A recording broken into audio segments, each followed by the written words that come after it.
You are listening to the podcast When Life Gives You Lemons, the podcast that speaks to high-performing individuals who have been through adversity but come back stronger. I'm your host, Emma Levy, a physiotherapist who has helped elite athletes on their way to Olympic success. This podcast was born following my own trauma when I was diagnosed with breast cancer at the age of just 36. Sat in the chemo chair, I set myself the goal of starting a podcast to explore resilience and the importance of mindset.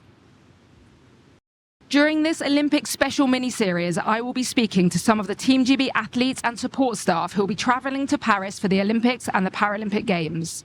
We aim to delve into how it truly feels to represent your country, the training, the build-up, the pressures associated with that, and how these guys are preparing for the biggest stage in the world. Today, we are sat at the London Aquatic Centre, run by Everyone Active. Tom Daly and Noah have just finished training on the boards behind us, and now I am welcoming Reid to the podcast. Grace is one of Scotland's and Great Britain's most decorated divers. She has many world, European and Commonwealth medals to her name. In fact, she attended the 2010 Commonwealth Games aged just 14 years old. A few years on, some ups and downs, and Grace is now preparing to compete at her third Olympic Games in Paris in a few weeks. Grace, knowing how busy you are at the moment, thank you so much for talking to me today.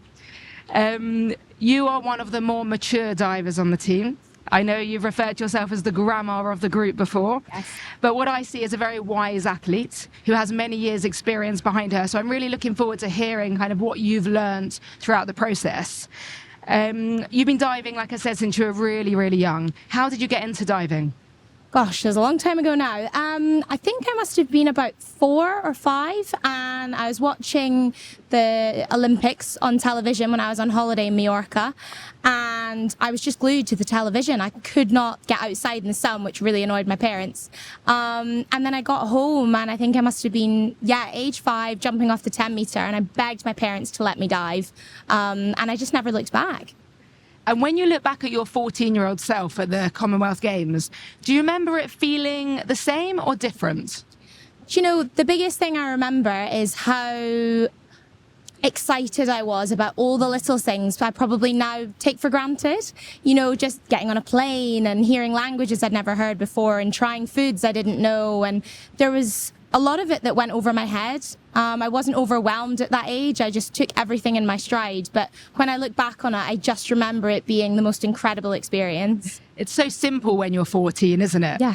And I just wonder if a lack of that pressure and lack of that expectations and lack of overwhelm can actually be really helpful. Yeah, I think, you know, like you see so many young athletes and they sort of like break through at such a young age. And I think there's definitely an element of no fear and also just no sort of perception for what could go wrong. It's very much what an opportunity and what could go right. And I think as you get older, you start to maybe naturally shift towards that, but what if, you know, things don't go well, rather than, but what if things go right? So now, obviously, I'm a lot further down the line. I'm actually trying to tap into that sort of younger self who just enjoyed every second. Yeah. And you were basically a full-time athlete at schooling age, right? How was that? How was that going to school? Hard. I mean, for us, we're kind of limited with pool time. So I was sort of training at 6 till 8 a.m., then going straight to school, finishing the school day, then back to training again, home by 7 o'clock. And then I had to start on homework before sort of repeating it the following day. So the schedule's grueling, but obviously when you're younger, a lot of that does go over your head and you've got a lot more energy. But I found it really challenging just to sort of be a young person, I suppose, doing some of the normal things. Part of it is you're just so exhausted from the training, and that was really hard to explain to my peers. You know, I'm just exhausted, and they didn't really understand that in the same way. So there were definitely times where it was challenging, and I did feel quite isolated. Looking back, do you feel like you missed out on anything? I don't think it's missing out, because I wouldn't change it for the world, and what I got out of my diving and where I traveled to and the people I met and the things I did, I would never ever give that up. But I think it's hard having that level of professionalism and that pressure and that level of dedication made it a little bit harder. But I definitely don't feel I missed out, because the opportunities I got, anyone that was my age at the time would have traded me in for in a minute. And I'm so grateful I got to do that. Yeah, it's incredible. And I don't think people know how hard you guys work. So even now, you know, you train 6 times a week, twice a day, most days. You do your work in the pool behind us. You do your stuff in the dry dive, which is just over there. You do your strength and conditioning. Yeah. There's, I don't know, the ballet, the Pilates, the gyrotonics. Tell us what an average day for you looks like. Oh, gosh. I mean, we get here sort of just after 8 o'clock and do all of our sort of prehab to make sure we're sort of staying away from injuries. You obviously give me a lot of that, so thank you. And then it's sort of warm up, conditioning. You know, we need to be really strong to do what we do in the pool. We do all our somersaults in preparation in the gym. Then we head out here for another sort of hour and a half in the water, do your recovery bits. And, you know, I say, oh, well, we have a lunch break that's like 2 hours, and everyone's thinking, oh, 2-hour lunch break, that's great. But actually, because you're pushing yourself flat out for close to 3 hours, you need the recovery time, because we go again sort of 2 hours later, we do all of that again. So yes, our days are sort of 8 till 4-ish, but what we do in that amount of time, we are just constantly pushing our bodies and our brains the whole time. And then you didn't mention that you're also studying for a degree. Yes. Although I actually think the university are fed up of me still being there. I was sending some emails this morning and I'm like, I promise I'm done soon. But yeah, I've had my education alongside my diving for the most part of my career, and I'm really grateful because yes, diving is amazing and I love it, but it's a lot. And sometimes there's the tendency of, well, if I've had a bad day at the pool, then I'm having a bad day as a person. And actually, my performance in here and what I do when I step out this door are very separate. So I love having something else I can work towards, something I can put my mind to in a different way. I think it's really helped me now. I've got a better sort of routine with it now. It took some time to get that balance right, but now I love having both. Yeah, because life outside is very important for you, isn't it? Yes, it is. And I think that comes down to, you know, I've heard other guests on the podcast talk about kind of like their values. Yeah. Because if sport gets taken away from you, what have you got? Yeah. And it's great that you've got your university degree, isn't it? Because it's something to do afterwards. It's something to be passionate about that, like you said, is not in the pool. Exactly. Which is really quite exciting. Yeah. And this crazy athlete world, it works in 4-year cycles. Yes. Because the Olympic Games is the pinnacle of a diver's career. So Rio 2016 was your first games, and I believe that was a good games for you. Yeah, it was great. I mean, I'd always dreamt of going to the Olympics. That was sort of the dream since I was 5 years old, was to go and compete at the most prestigious sporting event in the world. And when I made my games and my debut, I was 20, so still really young. And again, just took everything in my stride. I absolutely loved it. And the vibrancy of a place like Rio was just incredible. So I think I finished 8th. I progressed through the rounds and got better and better each time. And yeah, I just had the most unbelievable experience. Yeah, and then unfortunately Tokyo wasn't quite the same, was it? But the preparation for Tokyo, for everyone, with COVID obviously, wasn't ideal. But tell me about your Tokyo journey. Yeah, it's something now I can speak about, but it's taken some time. It was incredibly difficult. I think preparing for that, having so many things that were out of my control, I started to control the very few things I could a bit too much. Training constantly, you know, sort of like out with the hours I was here. I was doing extra and pushing myself because I thought we've lost time. And I think everyone had that feeling of like, we need to make up for the time that we've lost out on, especially for us. We couldn't dive. You know, I appreciate with the runners, maybe they could go out for a run, but for us, we really couldn't do a lot. So I felt like I got on a treadmill at full speed when we came back after the lockdown, and I just didn't stop. And physically and mentally, you just can't sustain that. So by the time the games actually came around, I was dead. I mean, I had nothing to give. And I was trying so hard, but that made it worse because I was just getting nowhere. And I didn't perform well at all. I underperformed massively, and that was an incredibly hard pill to swallow about a games you're meant to be so excited for. I was so distraught, and my coach Alex, who now coaches me, he saw me in the airport when we were leaving, and he said, I have never seen someone so broken.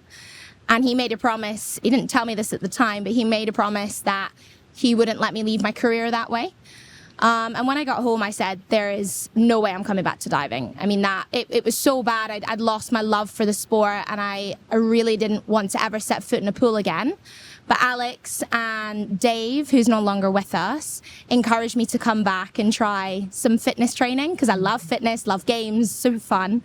So I came back and really enjoyed the games and the fun, and did sort of one water session, got a little bit better, enjoyed it, and then sort of snowballed into actually coming back to some training. But I think in that period after the games, it wasn't even, I don't want to dive anymore. I was just really struggling to find my place in the world. So it was really hard. People talk about post-Olympic blues when they've won medals, and they come home and then they get that post-Olympic blues. But I don't think people talk enough about when they fail at the Olympic Games. And how and what that does to you. So you were in a pretty dark place. How did you bounce back? The coaches obviously tried to encourage you back, but what else did you do to get yourself back to where you are? You know, I was really lucky. I had external support, and I had like professionals that were helping me, guide me through that, because you can't figure that out on your own, and it was really difficult. I actually met my boyfriend at the time, so he was a massive like source of happiness and joy for me, and still is, which was amazing.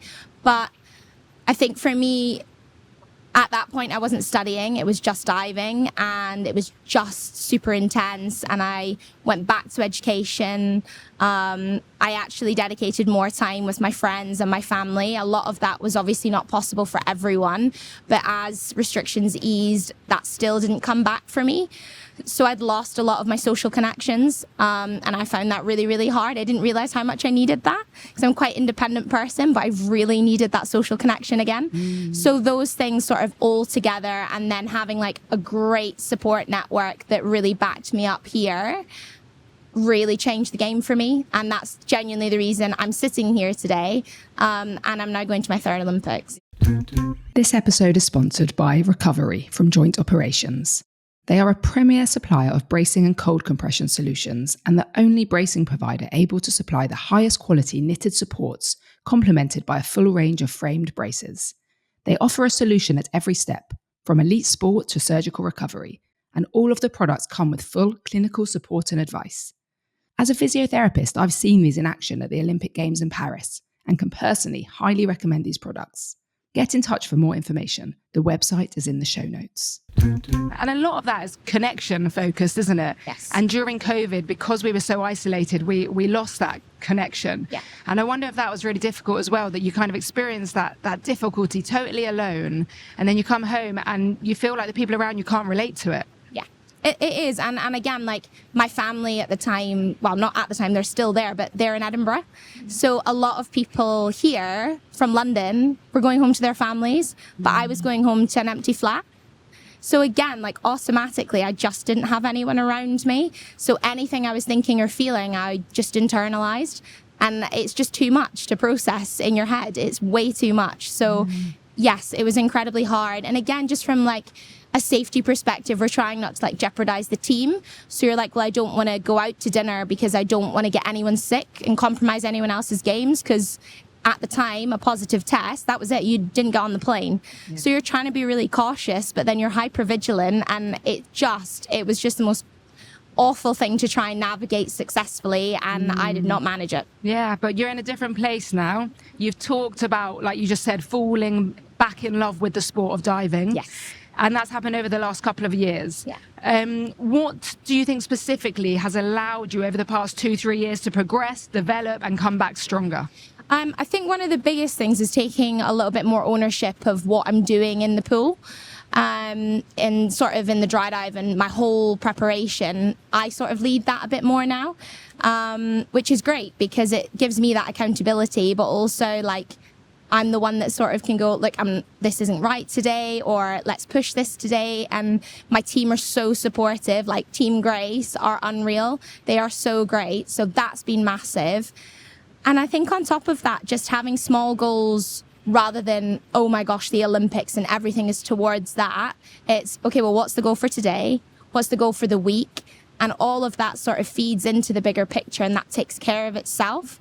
But having things along the way to feel there's progress and to feel there's achievement is massive for me.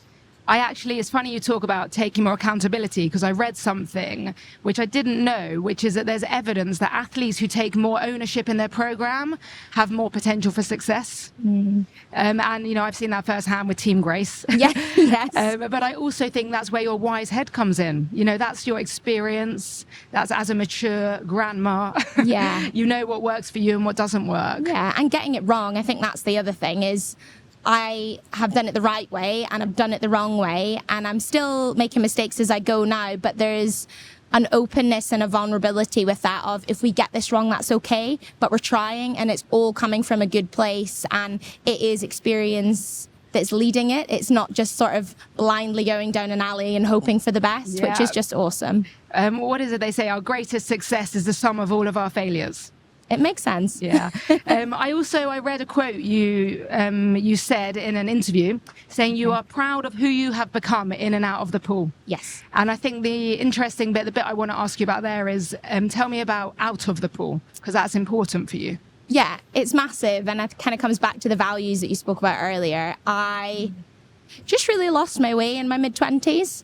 Just really wasn't sure what I was doing, what I was about, just not making good choices. Things that didn't serve me well, and not investing in good relationships, not taking the time for myself. And yeah, I was just really not in a good place. And now I feel like I've done my learning, and now as a late 20s, nearly 30s, I've got the experience to be like, I know that I like time on my own, but I also know, like, to be a kind and loving person, I still need social connection, and also having things on the side that are away from diving is really healthy. And I've gotten a little bit better at not being a yes man.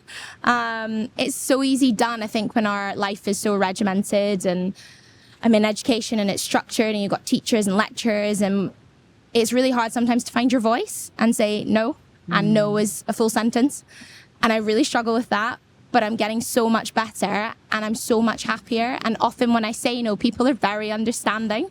So that's been a huge shift. And that has trickled into the pool as well. But outside of the pool, I don't do things that no longer serve me. And I'm so much happier because of it. Yeah, as I can really empathize with that, because one of my key learnings as well when I recovered was saying no. It's so hard. Yeah, it's so hard when you want to say yes to everyone around you, but actually, like you said, it doesn't serve you. Yeah. And there's no point saying yes if you can't give your full self. Yeah. And then they get the worst of you anyway, so it just doesn't work. Yeah, no, that's really interesting. But how do you fit family and friends into the busy schedule that we've talked about? Oh, I mean, my friends will tell you the last couple of months I've been terrible. I've been like, okay, I need to realistically be in bed by 9 o'clock because I'm shattered. So just, I suppose, trying to find times within the week if I know I've got like a later start, go out for dinner with my friends, love going out for some food in London, of course. I try and get back up to Edinburgh as often as I can. Obviously, I have to go up for university and just spend some time with my family. And then sort of every opportunity I get, see my boyfriend, go and see my grandparents who live an hour away. It's hard to fit everything in, but I try throughout the week to have little moments, no matter how small, whether it's just a coffee for an hour, fit those in, whether it's a good session, bad session, that has to stay. Because the temptation is when training maybe isn't going well, those are the things that get taken away. And actually, they're the things that have to remain in order for me to do my job well anyway. How do you maintain perspective when it's so all-encompassing here and, it's all about diving and you have a bad day? How do you then step out the building and switch that around? With great difficulty. Sometimes it's not even, you don't have the chance to step out the building, but actually there are showers. I don't know if you can see them behind the board.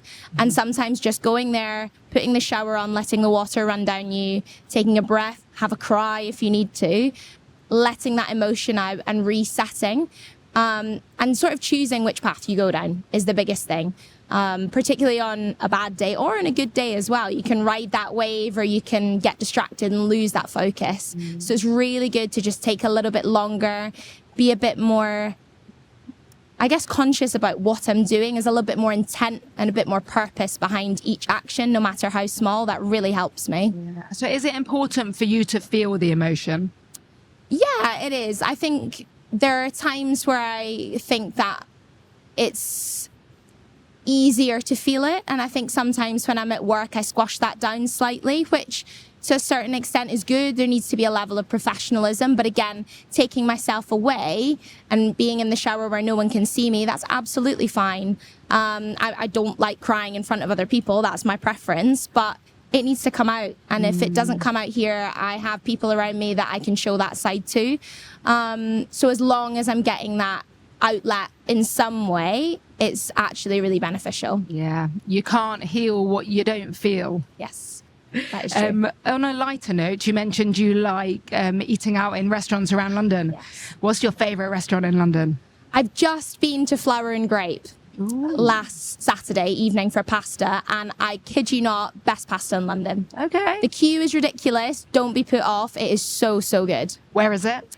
Bermondsey Street. So it's like a 7-minute walk from my flat, but genuinely the best pasta out of this world. And you moved to London just before 2012, didn't you? No, it was 2017 I moved. Oh, so. I thought you moved pre-London. It was... No, 2017. It was just after the year after the Rio Olympics. Okay. And we were talking about the other day, there was only 3 of you here when you started. Yeah, it was you, Tom and Robin. And now there's, 20 divers training inside? It's crazy. And there's so much young potential. It's so lovely to see how the sport and also the centre and the programme have grown.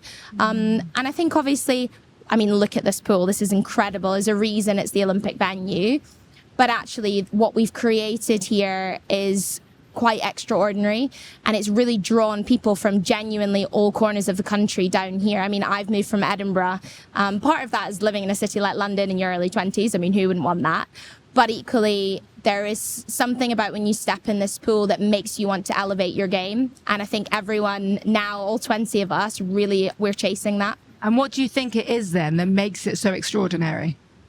It's a combination of things. I think a big part of it is the environment we've created where everybody here wants to be the best.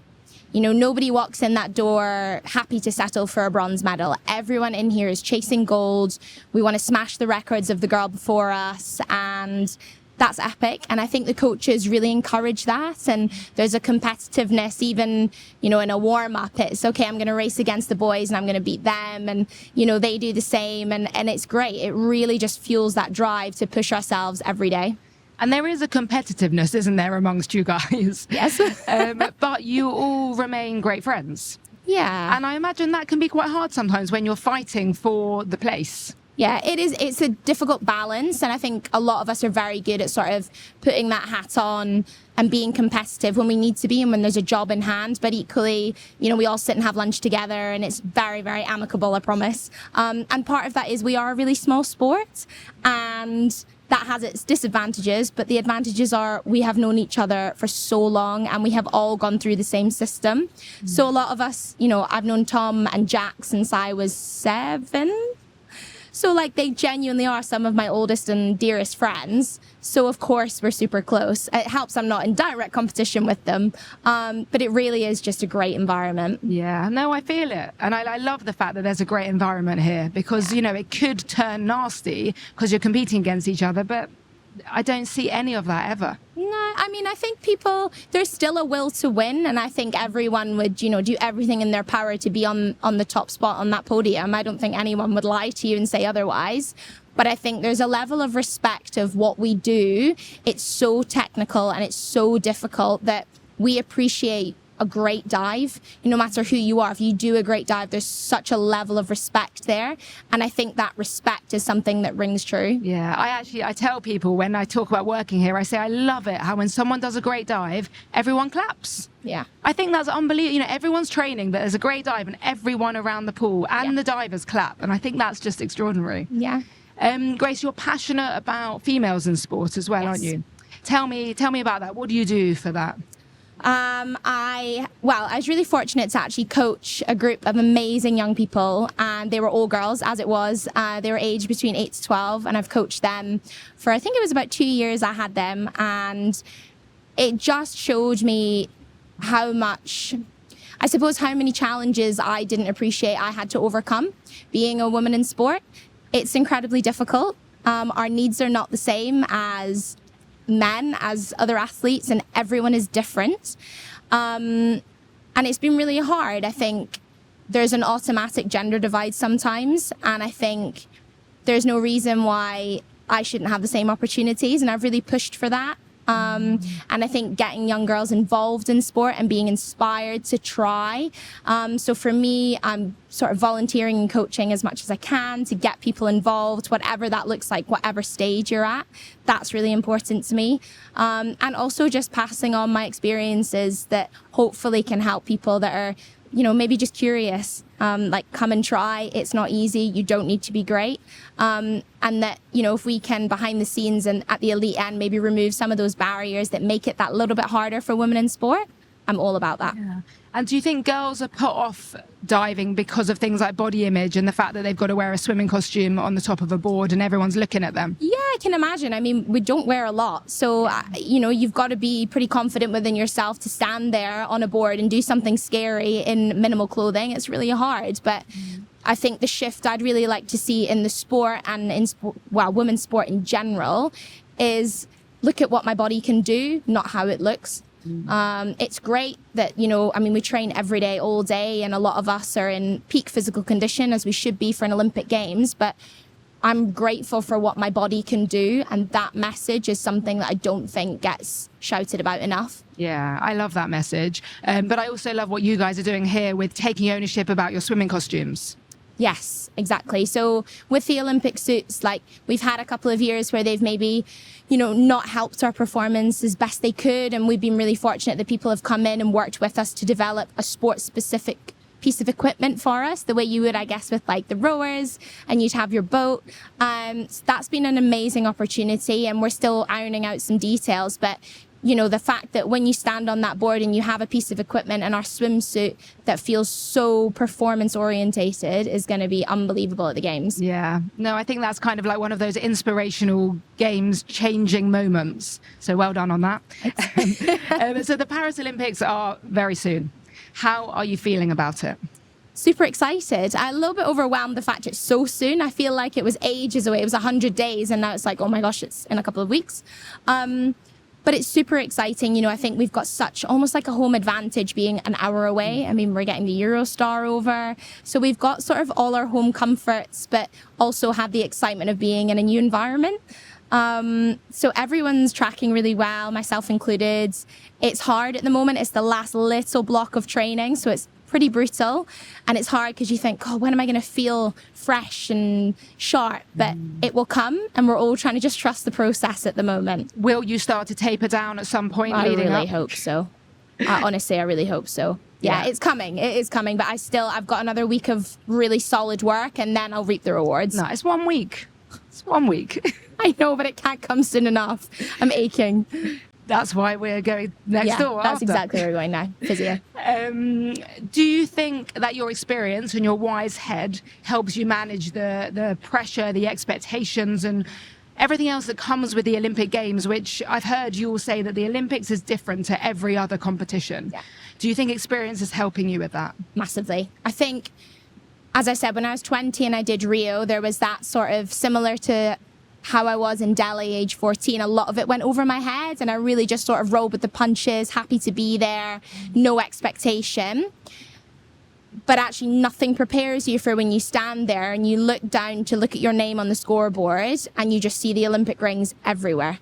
It's inescapable, and everyone across the world is one of the most recognized brands in the world for a reason. It is so important, and nothing prepares you for it. You have all the meetings and all of these talks, but nothing gets you ready for it. So I think unless you've been through that, it's really hard to imagine what the Olympic Village is like. I mean, there's 10,000 athletes. Even if you've done a major Games, that is ridiculous.